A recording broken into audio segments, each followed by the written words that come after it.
The last years of the Empire of Byzantium were filled with stress and beauty. Faced with enemies, looking for friends, and always waiting for the ending. As it fell, Byzantium's ornaments, its arts and peoples settled on the West like sparks from a burning forest. Sparks that lit the Western world.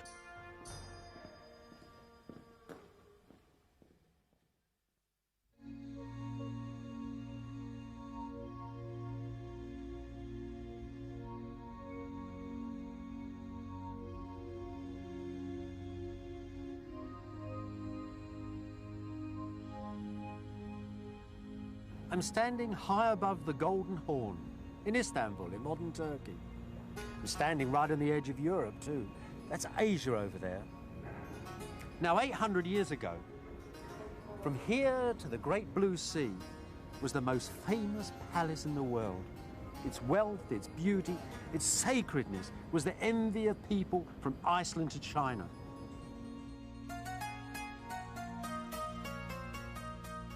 Only the angels in heaven, the Byzantines had said, knew the date of the ending of this dazzling city, the capital of the Empire of Byzantium, which they called Constantinople.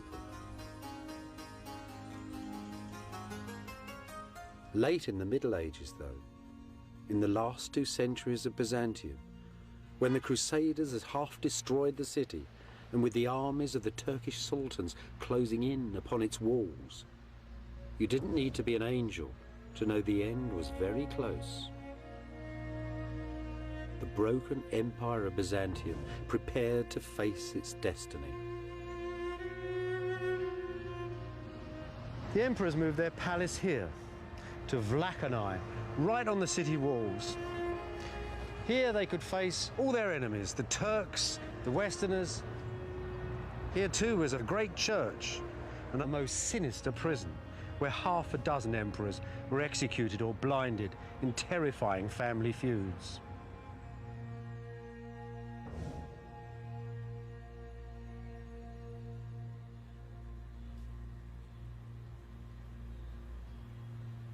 Just like the emperors, Jesus, Mary, and all the saints had also moved out onto the city walls. This is the great monastery church of St. Saviour in Kora, St. Saviour in the fields. In the last centuries of Byzantium, the city's greatest icons were in this church, waiting to be paraded round the walls in times of siege.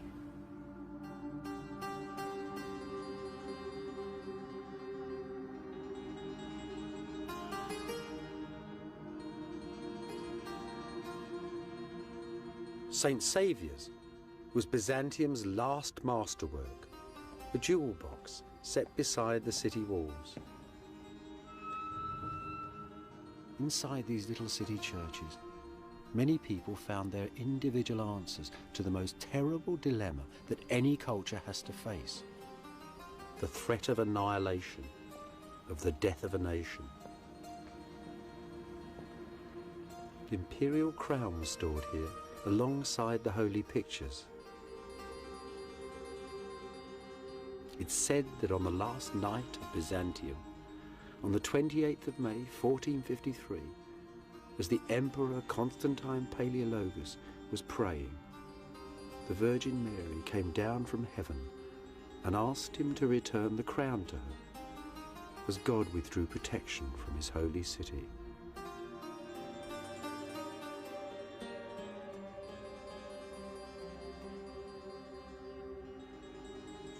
Above the door in shining gold, an image of the church's greatest benefactor, Theodore Metachites, Prime Minister and High Chancellor of Byzantium.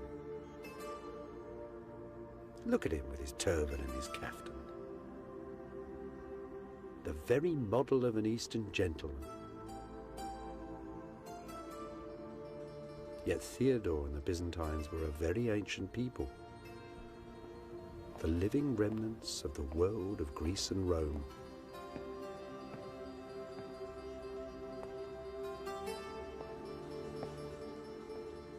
Even by Theodore's day, though, by the 1320s, the great chancellor had come to the conclusion that Byzantium's ancient heritage was quite exhausted,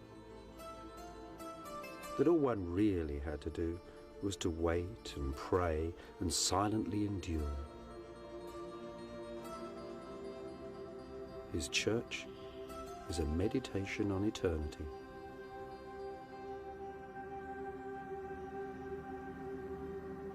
Theodore's artists have given us one of Byzantium's finest images, perhaps one of the greatest paintings ever made. I say that because it's a painting about humanity, about the value of humankind. What's going on? That's Christ in the middle, resplendent white. He's burst through the gates of hell. He's got the hands of Adam and Eve, that's all of us, and he's pulling them from the grave. It's the hands. Look at the hands. It's the hands that's got the urgency in them. The hands that are insisting upon this resurrection, not from earthly empires, but from the value of humankind itself. It was those ideals that drove Byzantium in its final years. The idea that, like the kingdom of heaven, Byzantium was not a kingdom of this world.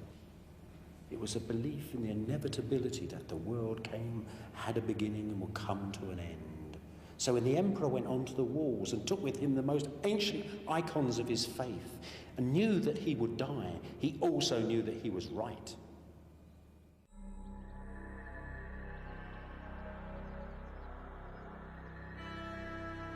Many Byzantines believed that if an enemy ever broke through these vast old city walls, the very statues of the ancient emperors would come alive and drive the invaders from the city. For them, Constantinople was a sacred city, the center of the world, inviolable. Yet they too could see the Turkish armies drawing ever closer and their ancient city descending into ruin.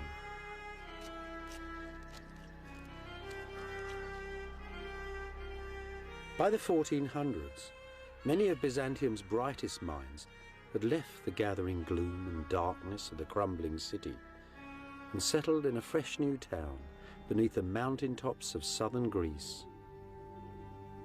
A sparkling town on a hilltop close to the ruins of ancient Sparta, a town called Mistra. A miniature kingdom ruled by the emperor's brother Theodore and Queen Cleope, his Italian wife, where Jews and Greeks, Byzantines and Italians, Greek and Latins could live happily together.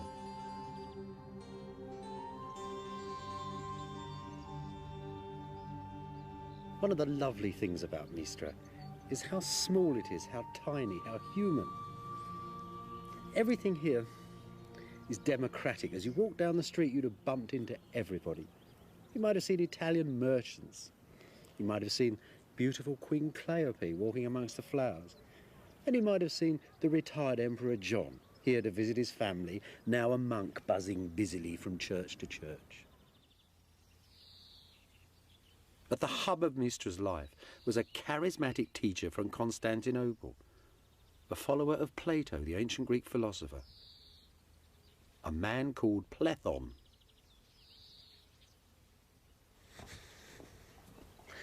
In Plethon's time, Mistra was already famous. It was a little paradise, they said. The men were handsome, the women were beautiful, and the stones were from ancient Sparta itself. But everybody knew that they were doomed.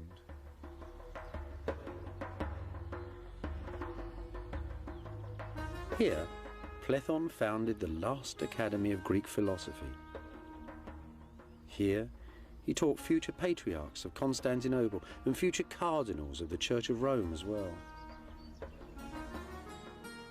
As they mingled with the philosophers of late Byzantium, for a brief while, Western visitors to Mistra witnessed the last flowering of the living world of ancient Greece.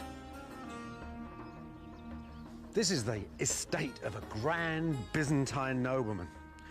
Not much left of the garden, just a few wild herbs and a little spinach. But you know, Plethon must have lived in a house like this. It really corresponds to the old philosopher's way of thinking about things. Upstairs, the noble family. Downstairs, the servants and the animals. The third class would have been the merchant classes, lived in a bit of a smaller house. But this is grand. Look at the fireplace. Great big flue going up through the wood ceiling and the tiles to the outside. Just like a modern fireplace with a big canopy going down the front. Those two holes there supporting the wood that held the cooking chain would have hung right down there with a big pot on it with two great stones underneath. Everything was cooked there. If they wanted to roast anything, they'd send it out to a local bread oven. Now, all the rest of the activity of this house went on in one big room. What you've got to think of here is little cubicles with curtains around. The lavatory, the beds, any little private areas that people wanted. This was a very simple life because these were the leading men of Byzantium. Plethon was very proud of it. He said that even great Queen Cleopatra herself, who would have lived in a house like this, actually had given up the soft and decadent ways of the Italians and taken up our own innocent behaviour, he said. So you've got to think, old Plethon, sitting perhaps in the evening light, looking out over the Vale of Sparta, what would he have done? Well, he scribbled letters to the Duke. Plethon was very worried about the condition of Byzantium. He thought the world needed reformation, and he came up with all these amazing ideas from ancient Greece. He was a bit of an old fascist, really. A lot of his ideas were terrible, but he was a magnetic character. People loved him. Like all professors, they loved listening to him and didn't take a word of notice of what he said.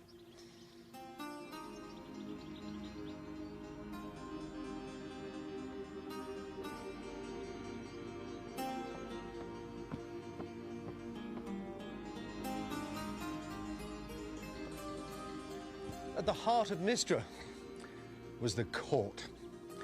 And at the heart of the court, this little pretty church, named after the great old court church of Constantinople, St. Sophia.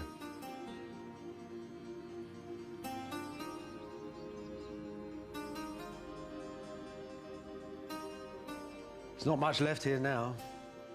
Just Christ up there on the wall. And a few beautiful fragments of marble. Most of the church has been stripped out completely. There's even a little double-headed eagle still up there, the double-headed eagle of the last emperors of Byzantium. But the real treasure is here on the floor. Look at this. See that? That stone there, that purple stone, that's imperial porphyry. That's a stone, well, it's the half-magical stone of Byzantium. When this church was built, it hadn't even been mined for 1,000 years. Yet little chippings of it were taken around the world and set in floors like this. It was the stone in which Roman emperors had been born in rooms that were covered in it. This, though, was probably the very stone where the last emperor of Byzantium was crowned.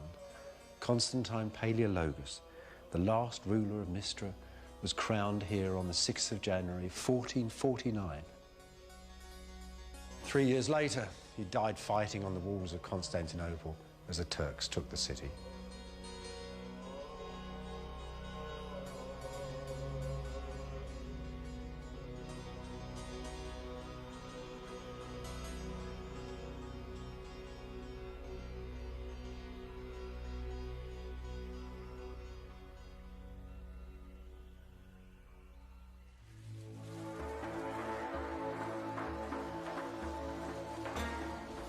In the 13th century, a family of nomad Turkish shepherds called the Ottomans packed their tents and rode out of Central Asia.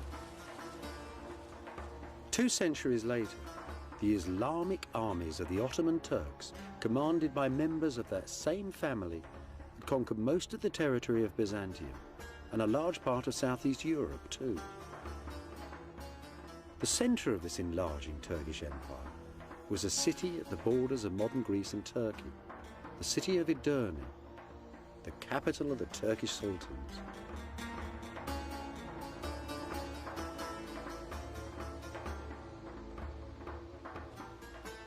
In those days, Edirne was a hectic international city, a city of great mosques, hospitals, concert halls, munitions works, and grand bazaars.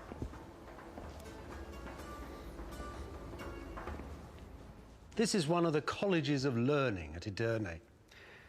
In Sultan Mehmet's time, there were many of them here, and they formed a circle like a university around the court. It was an international university. There were Italians here teaching the Sultan's children how to speak Greek. Byzantine nobles sometimes sent their children here for a good education.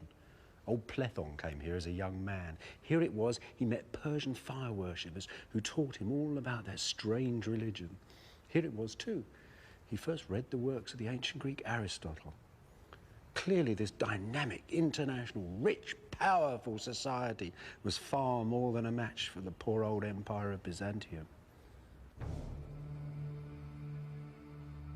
It was also clear that the ancient city of Constantinople had been engulfed by this adolescent multinational empire, that Constantinople lay at the strategic centre of its trade routes and on the supply lines of the Turkish armies that were eating into Eastern Europe. That is why Byzantium was doomed.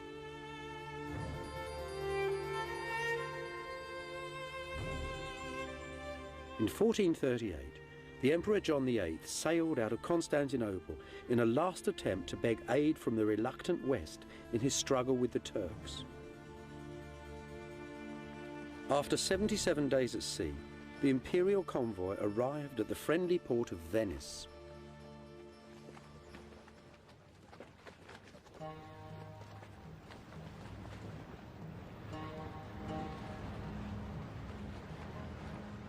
The West had always said that military aid for Constantinople was dependent upon Byzantium's reunion with the Church of Rome. The churches of the East and West, Greek and Latin, had split apart 6 centuries before. So the Emperor John had sailed with his theologians and his bishops, not his generals or his admirals. In all, some 700 people on the sea, the scholars of Byzantium. Plethon, too, had come especially from Mystra in Greece, as had many of his pupils.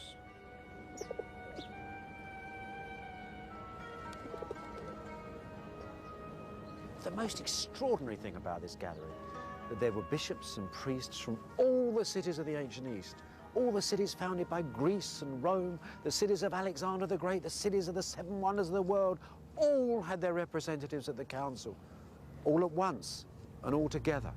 It was as if the old world had come to meet the new. But there was plague abroad in northern Italy. 2 Byzantine bishops perished in the first weeks of negotiations.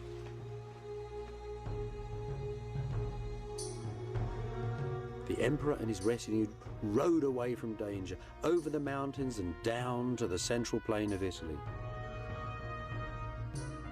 Here, perhaps, at Florence, they might forge that union with the West that Byzantium so desperately needed.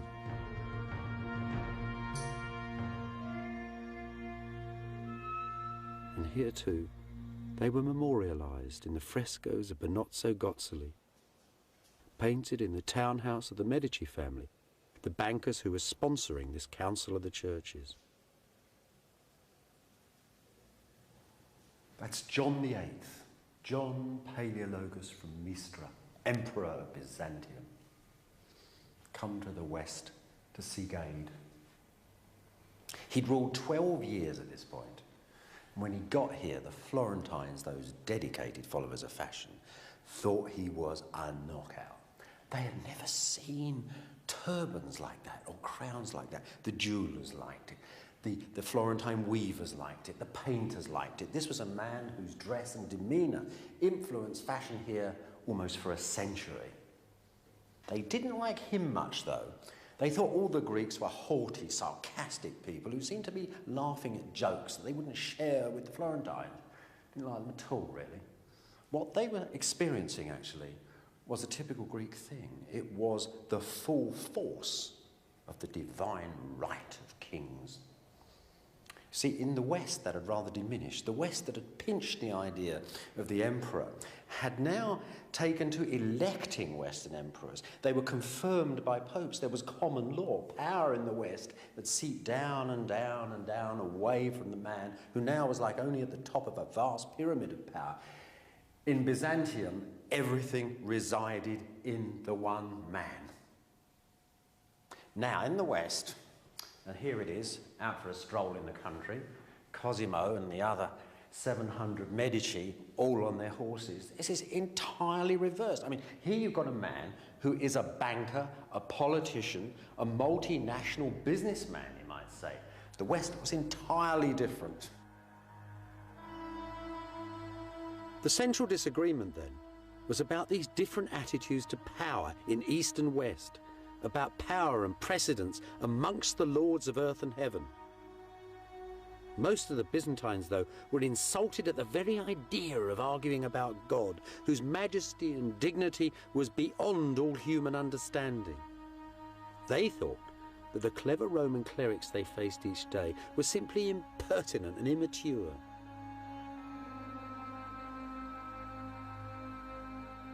After a year of recrimination and debate, the Emperor John, still desperate for military aid, simply ordered his delegation to agree to most of the West's arguments.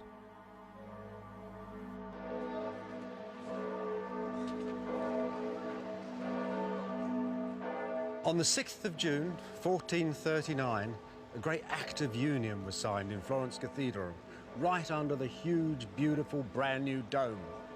An Act of Union between two churches, between the Pope of Rome and his assembled clergy, the Emperor of Byzantium, and whichever of his Greeks decided to turn up that day.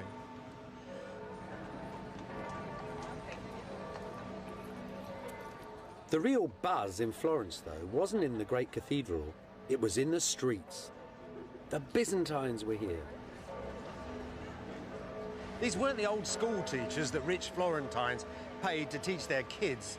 These were the geniuses, the brightest minds of Byzantium. And here they were, carrying all the wisdom of the ancient world, it seemed. Now, the brightest of all these Greeks was Plethon. He taught practically all the people in the Greek delegation.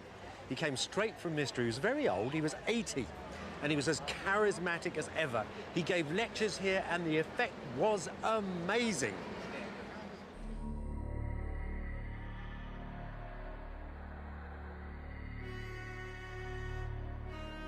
Back at Constantinople, though, the union with Rome caused riots.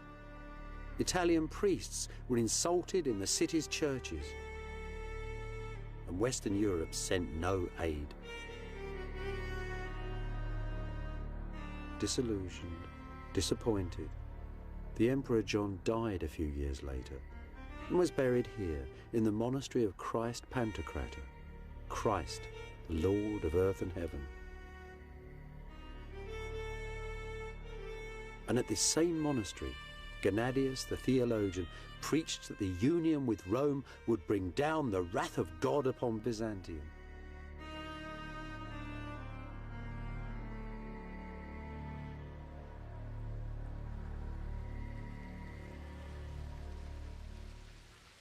Meanwhile, at Edirne, a new young Turkish sultan, Mehmet, had taken up the Ottoman throne.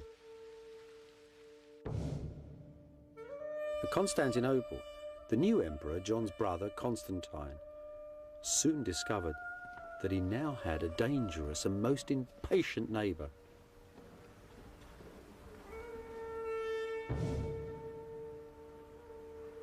In April 1452, there was a huge row at the court of Sultan Mehmet II. Byzantine ambassadors had turned up complaining that the young man was breaking all his father's treaties. He was too. He was building a huge castle right next door to Constantinople called the Cutthroat. It was the first stages in his planned attack upon the city. And now, in his reply to these ambassadors, he tried to scare the pants off them. Listen to this, these are his very words. "Have you the right or the power to control my actions on my own territory?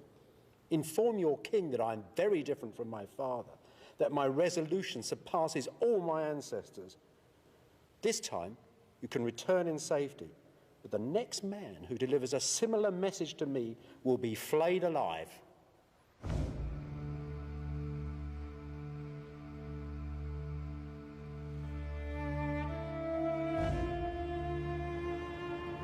Back in Constantinople, the new emperor, Constantine XI, reluctantly composed his reply. "It is clear," he said to the Sultan, "that you desire war more than peace, so let that be your desire. I release you from all your oaths and treaties with me, and in closing the gates of my city, I tell you I will defend my people to the last drop of blood."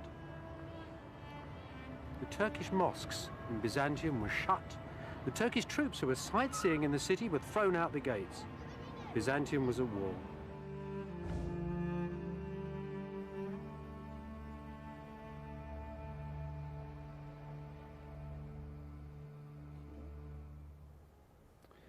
Mehmet was actually very touched by Constantine.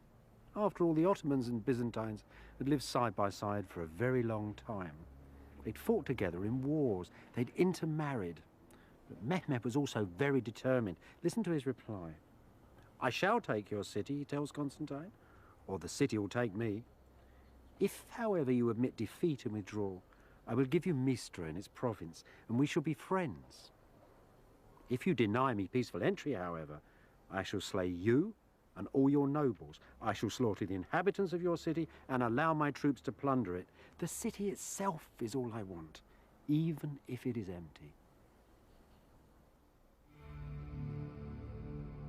Constantine's reply was brief. "You may have anything you want of me other than the city. I will not flee from it, nor will I evacuate. You may have anything but the city. For the city I would rather die than live."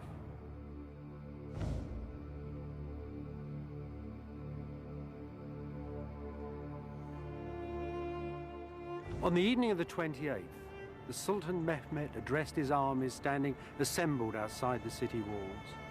"I give you," he said, "the capital of the ancient Romans, the summit of power and glory, the center of the world. I give over to you the men, women, and children of this city, its gold and silver, its silks and furs.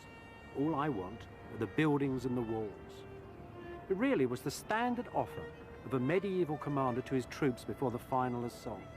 And they roared in agreement. "There is but one God," they said, "and Muhammad is his prophet."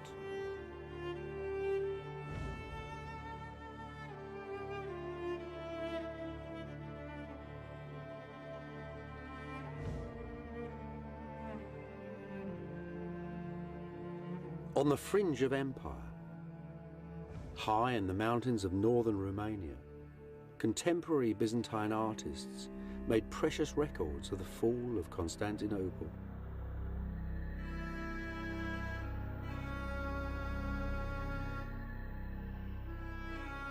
Here's the Turkish armies, waiting for Mehmet to order the final assault upon the city. The cannons, large as dragons it was said, brought down from Edirne to pulverize the city's vast old walls. The Turkish navy, fighting all along the Golden Horn, forcing the tiny armies of the Byzantines to fight on two fronts at once. On the city walls, the Byzantines parade the holy icon of the Virgin, the city's sacred shield, just as they had done for 1,000 years and more. Every hole, each crack and weakness in the ancient walls are strengthened by the prayers of priests, the women and the children. There's the emperor, ordering the walls repair with rocks and stones, and the empress too with her ladies. Here, though, the artist is in error. There was no queen.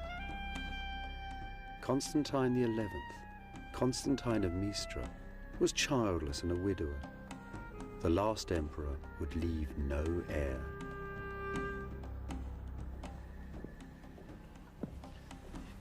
On the last day of Byzantium, an eerie quiet fell over the city.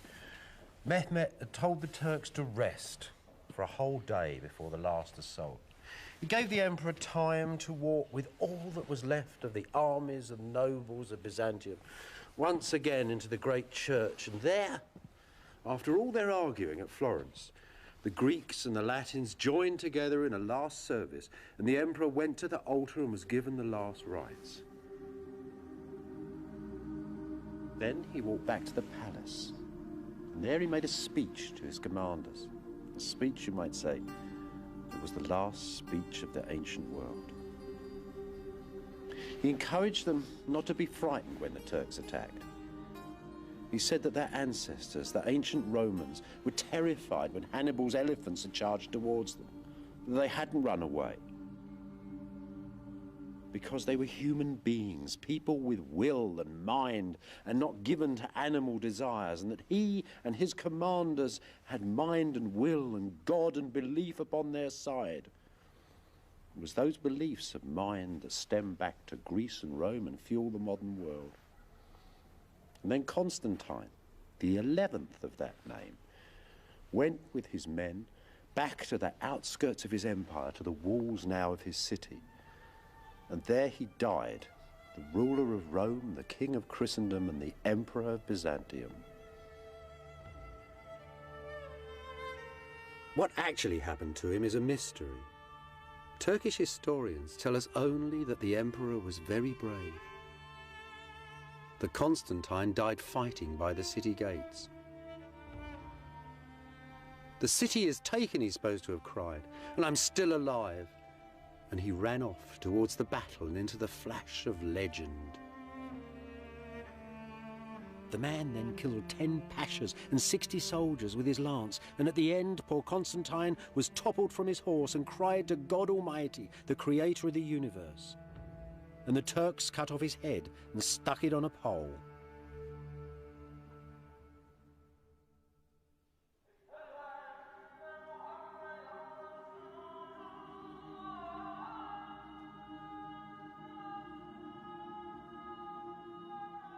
As he rode through the streets of Constantinople on the first day of the Turkish conquest, Sultan Mehmet found whole districts of the sacred city derelict and abandoned, saw hovels and graveyards built amongst the ruins of its legendary palaces.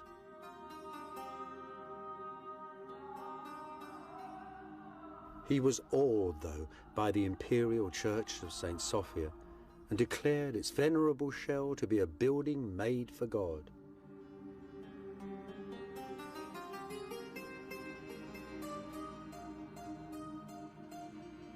So the church of St. Sophia, the church of the divine wisdom, was converted to the mosque of Hagia Sophia, the mosque of the divine wisdom.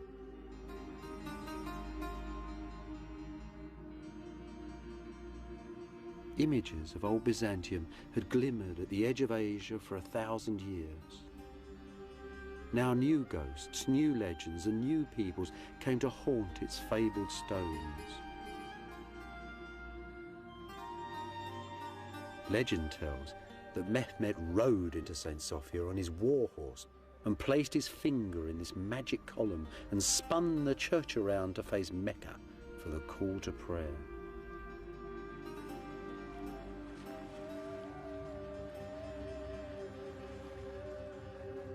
History tells that the Sultan ordered the tomb of Constantine the Great, the founder of Byzantium, to be demolished, along with the burial church of the ancient emperors, and this great mosque, the funerary mosque of Mehmet the Conqueror, was put up in its place.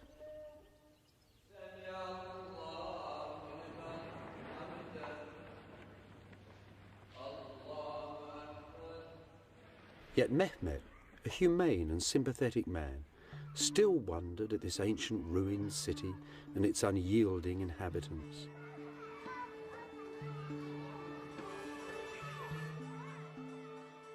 The most eminent Byzantine left alive inside the city was Gennadius the theologian. Mehmet visited him here, in the monastery of Christ Pantocrator. Who were the people of this crumbling ancient city, the Sultan asked him, and what exactly was their faith? Like most of the inhabitants of this most stubborn city, Gennadius would only answer for himself. "You may not call me a Greek," he said, "because I do not believe as those ancient pagan people once believed. You might call me a Byzantine, because I was born in this city. But I prefer simply to call myself a Christian." He might also have added that he considered himself to be an exclusive member, a leading light of the society that was God's kingdom on this earth.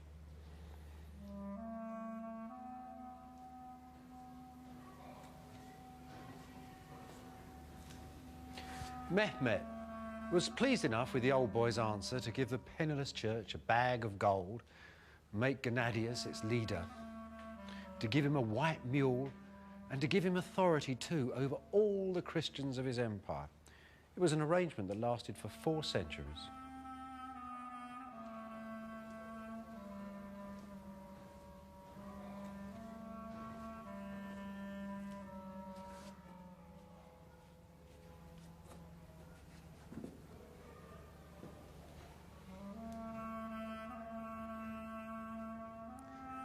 As for Gennadius' beloved monastery, well, its church became a madrasa, an Islamic public school, and one Zayrik became a very famous preacher in this city. Now, when Mehmet first came to the church, his quick eye had noticed a great line of stone sarcophagi along the aisle there. In fact, they were the tombs, the sarcophagi, of the last kings of Byzantium. John of Florence was buried here, his brother, their queens. These he took for his new palace in the city. He also took a slab of stone laid in that trench over there. For centuries, pilgrims had believed that that had been the very slab of stone on which the body of the Lord Jesus Christ had laid after the crucifixion. They said you could still see Mary's tears upon it, glistening like pearls. Over the centuries, Zayrik's school became a mosque. The district became quite poor. The mosque sold off its great white shining marble pillars and put in these baulks of stone instead. And the great screen, the altar screen from the church, whose golden panels now stand on the high altar of St. Mark's in Venice, were turned into that, a minbar, a pulpit for reading the Quran. So it all seems to have gone, doesn't it?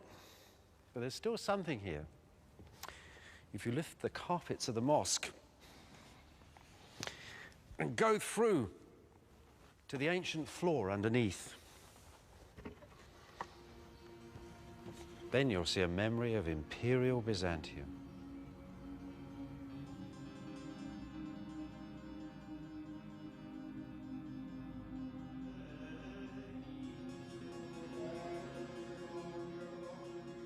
There are still descendants of the Byzantines today, a dwindling community at the ancient heart of one of the largest cities in the modern world.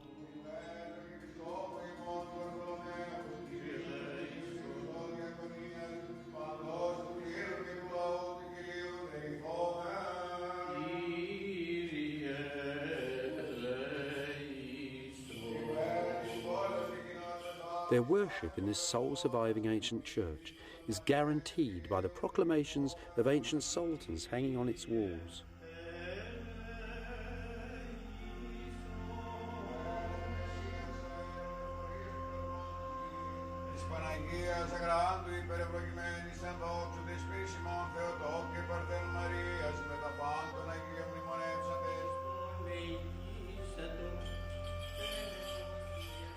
Their church has survived schism and poverty.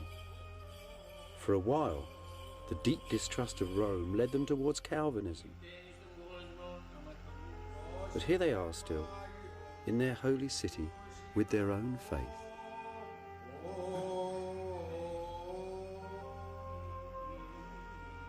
Scattered too, through myriads of monasteries and far-flung churches, pale shadows of the ancient earthly empire of Byzantium.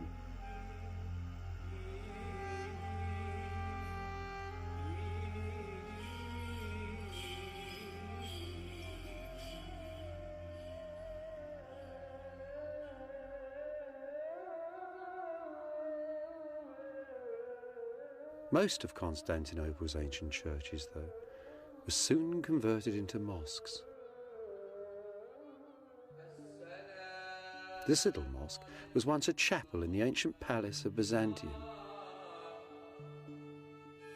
Endowed with lands and properties, these converted churches were transformed into self-financing charitable trusts, the religious and financial centres of the city's neighbourhoods, and the means by which Constantinople was converted to Islam and revived.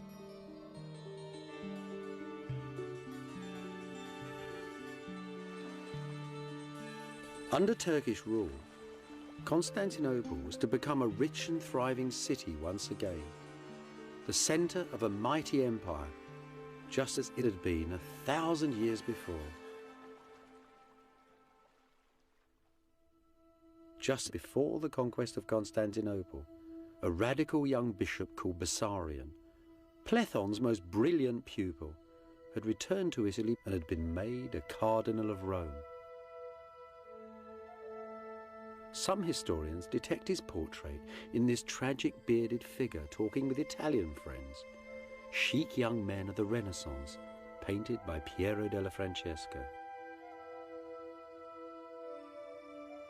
Here at Rome, Bessarion did what Byzantines had done at Constantinople for centuries. He made a villa by the city walls. This villa, one of the first in the modern Western world. A memory of old Byzantium. Bessarion spent his life making a memorial for Byzantium by founding an academy of scholars.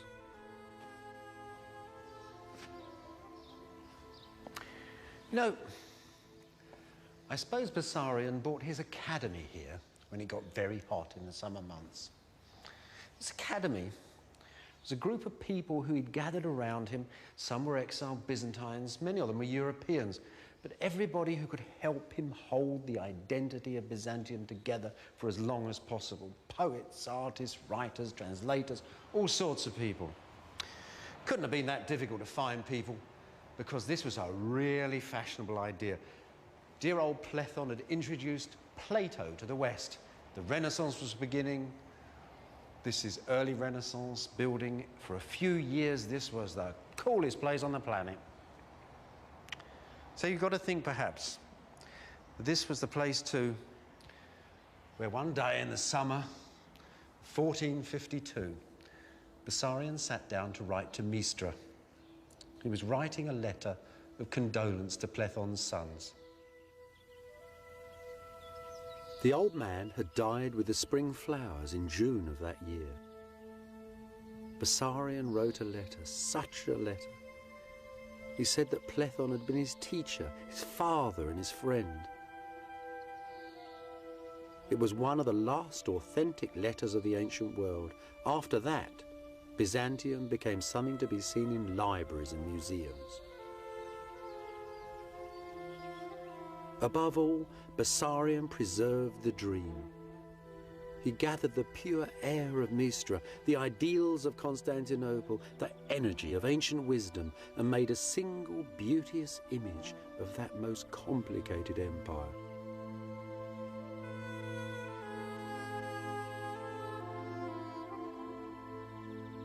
Bessarion was an enabler, a producer, a preserver of ideas and images, the assembler of the largest Byzantine library the world has ever seen. A collection whose fragments are still stored in the great libraries of the West. The man was Mr. Byzantium. He supported huge numbers of fellow exiles.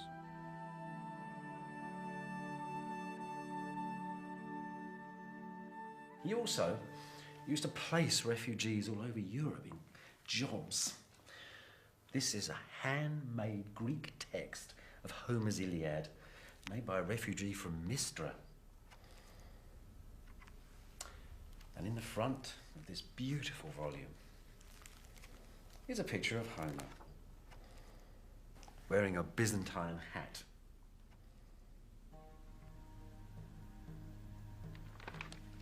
The West had seen nothing like this flood of wisdom that was pouring from Byzantium. Homer, ancient Roman law, and a myriad of other texts. And they'd seen nothing like Bessarions' academy. Part of the modern world, its science and its scholarship, was started by these exiles from Byzantium.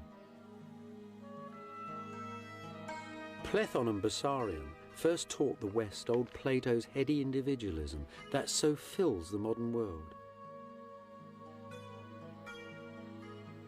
Bessarion, too, told a Westerner about an ancient text that inspired Columbus to sail west from Europe on the east wind to America.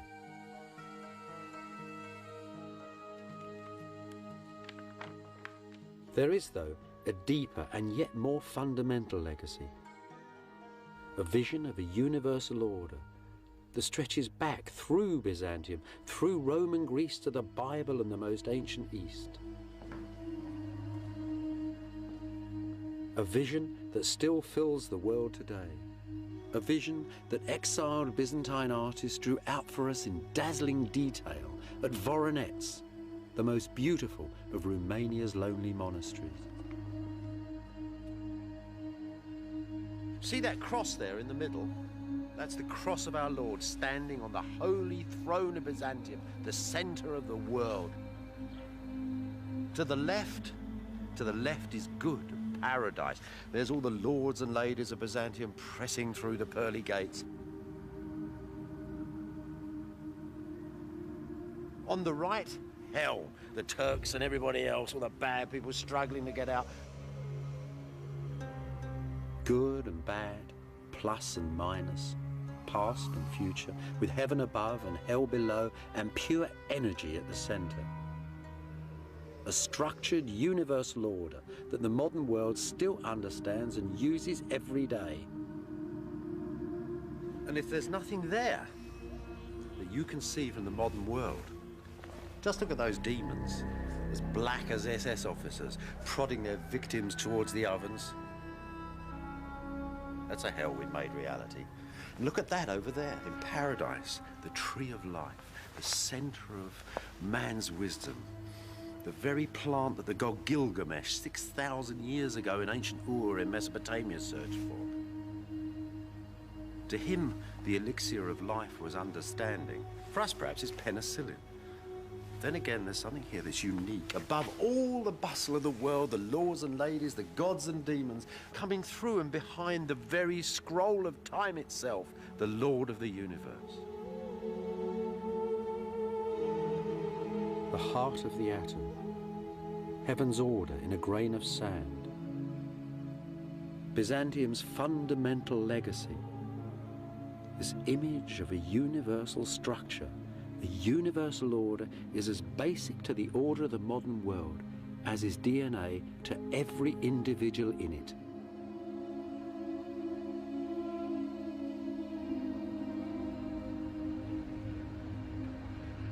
Nowadays, Constantinople, the heart of old Byzantium, is called Istanbul, an old Byzantine phrase that simply means the city. Inside the modern city, though, the past is disappearing.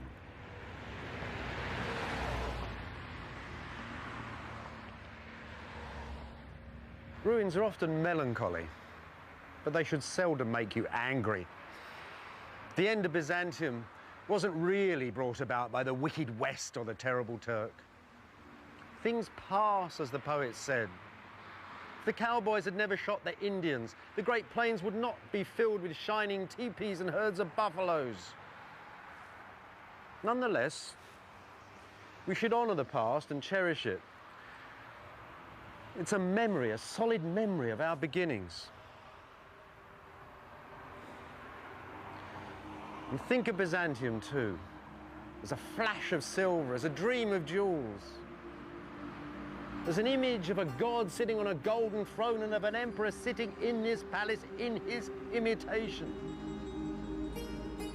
Think of the culture that gave us the rule of Roman law, and the image of a holy mother, much beloved, caressing a baby child. And think of Byzantium too, this extraordinary empire set between the East and West, whose very ending set those two things far apart, but in whose own time gave so many good ideas to both of them.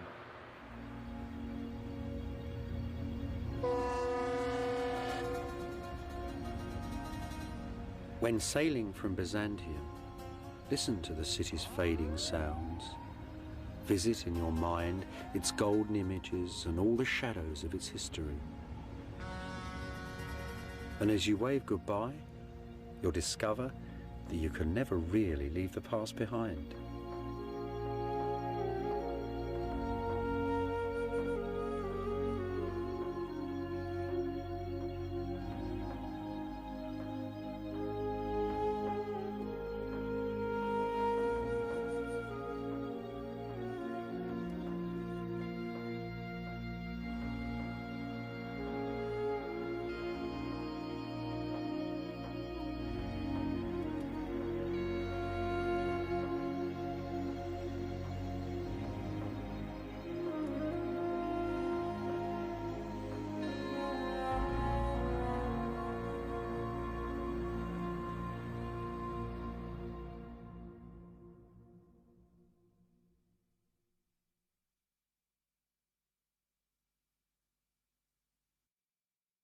Hello, I'm Joe Mantegna. By the 1st century AD, the Roman Empire had expanded its boundaries to the farthest reaches of the Mediterranean world. The Roman people became an exotic mix of cultures from such diverse cities as Athens, Jerusalem, and Pompeii. Despite their differences, these people had one thing in common. Together, they built the foundations of an empire. Monumental wonders such as temples, aqueducts, bridges, and roads.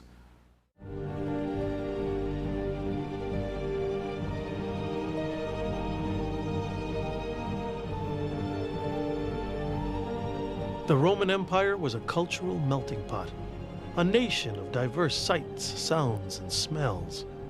By 80 AD, the idea of being Roman had spread across the Mediterranean world. The empire stretched from Britain to Syria, including countless territories, from the Atlantic coast of Portugal and the mountains of Central Europe to the deserts of Egypt, the Middle East, and beyond. Rome was still capital of the world, a truly cosmopolitan city. But by the late 1st century AD, there were 4,000 other Romes, cities within the provinces of the Roman Empire. Since the 3rd century BC, the Roman Empire's vast expansionism was due to the strength and ingenuity of its government, as well as its army. Heavily armed legions helped build the foundations of this Mediterranean superpower, conquering foreign territories of diverse customs, languages, and religious beliefs. When the Romans took over a province, they sent in a group of lawyers to try to blend in the local law codes with the Roman law codes. Provinces were then ruled by Roman governors, chosen by the emperor in office at the time. The provincial cities, in turn, elected their town councils to make local decisions. When I first came to Rome, I came in search of the ancient Romans, and I was overwhelmed by the city of Rome. But then slowly, I started to move out of Rome to explore the length and breadth of the Roman Empire.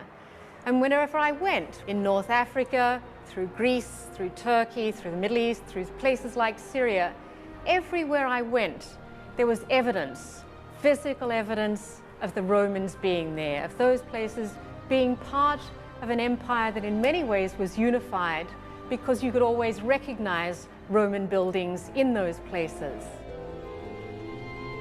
For the most part, these Roman territories were allowed to maintain their personal identity, each offering something unique to the empire. In Syria, the city of Palmyra